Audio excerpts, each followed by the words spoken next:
میرے عزیزو یہ ایک پاکیزہ لفظ ہے, سیلف ڈیفenس کا نام ہے. میں نے اس سے قبل بھی اس کے متعلق کافی کچھ کہا ہے. جہاد کے اپنے شرائط ہیں. جہاد اس کو نہ کہو جو اپنے آپ پر بم باندھ کر کے کہیں ناحق لوگوں کو اڑا دیتا ہو, وہ جہاد سے اس کا کوئی تعلق ہی نہیں ہے.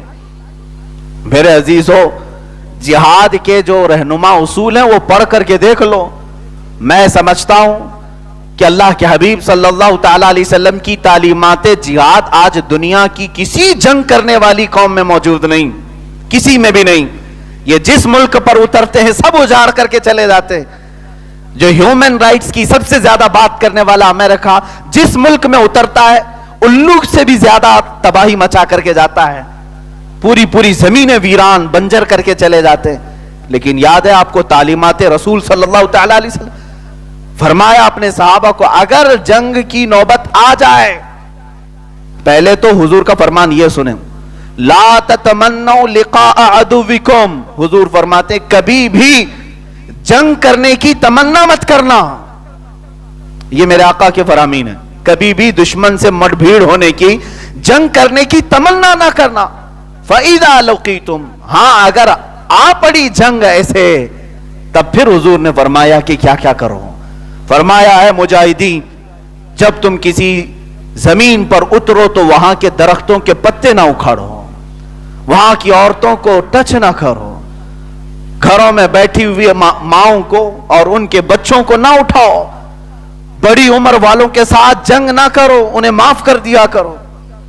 آج اگر یہ اصول کسی بھی کنٹری کے پاس موجود ہیں تو ہمیں بتائیں. 2 بڑی جنگیں ہو چکی ہیں, world war first, world war 2 second.